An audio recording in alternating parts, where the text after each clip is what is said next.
Bueno, y finalmente tenemos la función legitimadora, que es esta última que tenemos acá, donde nos habla que, bueno, no siempre la reconstrucción de memoria está guiada con fines altruistas, con fines empáticos o con fines de ayudar a los que son invisibilizados por la historia, sino que la función legitimadora hace alusión a que hay veces que estas funciones de memoria histórica lo que hacen es tratar de legitimizar estas historias hegemónicas, ¿sí? De tratar de configurar lo que nosotros conocemos como nación, ¿cierto? De hecho, los estados-nación pues siempre se han preocupado por desarrollar una memoria nacional. ¿Cómo nosotros, por ejemplo, vemos esa función legitimadora dentro de la memoria histórica? Por ejemplo, los relatos fundacionales, ¿cierto? Y todas estas celebraciones que nos hacen recordar cada año que nosotros hacemos parte de una patria colombiana, ¿cierto? Entonces tenemos el Día de la Independencia y entonces el Día de la Independencia se celebra con bombos y platillos porque hace parte de nuestra memoria histórica, porque nos independizamos supuestamente de todas las cadenas que nos hacían esclavos, ¿cierto? O también está la batalla de Boyacá, o están ciertos recordatorios que lo que hacen es cumplir una función de conmemoración, ¿cierto? Pero repetir estas historias hegemónicas que la función identitaria trata de eliminar, ¿cierto? O trata de contrariar. Entonces, todas estas funciones, la función identitaria, la función psicosocial, la función reparadora y la función moral, son funciones que buscan visibilizar a los invisibilizados, mientras que la función legitimadora lo que busca es mantener estas historias hegemónicas y estos mitos fundacionales. Finalmente vamos a ver hasta por hoy la memoria histórica como mecanismo fundamental en la reparación de las víctimas, pero para entender qué es un mecanismo de reparación fundamental la memoria histórica tenemos que entender qué son las víctimas. Una de las funciones sociales de la memoria histórica tiene que ver precisamente con ese papel de reparación simbólica, ¿cierto? En contextos de conflictos armados, donde se pretende conciliar esos conflictos armados. Pero antes de nosotros avanzar a esas reparaciones simbólicas, es necesario comprender a qué se hace referencia cuando hablamos de las víctimas como las protagonistas de la construcción de la memoria histórica. Desde el punto de vista legal, ¿sí?, se entiende por víctima esto: una persona que sufre delito provocado por un victimario o agresor. En un sentido más general, víctima es todo ser humano que recibe un daño material, físico, moral o psicológico e incluso la muerte en el caso más extremo. Esta noción de víctimas también se considera plasmada en la Ley 1448 del 2011, conocida como la Ley de Víctimas y Restitución de Tierras. Y para esto vamos a ver si aquí, bueno, esta es una de las imágenes que nos habla precisamente acerca de las víctimas, remitirme precisamente a esta ley que nos dice precisamente un poco acerca de lo que significa el concepto de víctima a partir de la Ley 144 del 2011.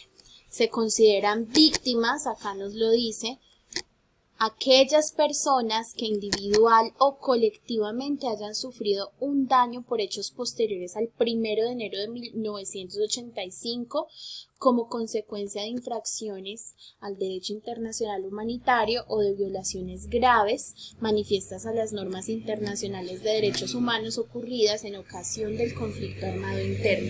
Esta ley del 2011, la ley 1448, que nos dice que las víctimas se consideran únicamente si estuvieron pertenecientes a hechos posteriores al 1 de enero de 1985 ha sido una ley muy controversial porque precisamente hay defensores de los derechos humanos que dicen, bueno, y las víctimas que estuvieron antes del 1 de enero de 1985, ¿qué?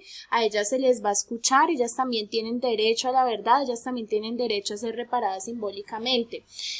Ha sido una periodización, como bien dice aquí, debatida por las organizaciones de víctimas, pues es arbitraria y desconoce que el conflicto armado viene desde antes de 1985, pese a que consideramos el año de 1985 como un año donde se recrudece la violencia en el país, no solamente por las guerrillas, sino por el creciente narcotráfico que empezó a también generar a los grupos paramilitares y a otros grupos al margen de la ley.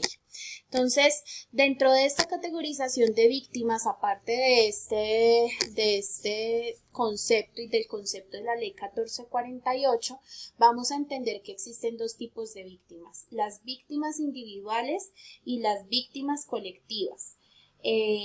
No sin antes aclarar que sabemos que el concepto de víctima ha sido criticado porque hay gente que dice, pero es que va a exaltar más el sufrimiento, eso es tenerle lástima al otro, eso es volverlos más impotentes, eso es no darles que ellos salgan adelante de ese dolor.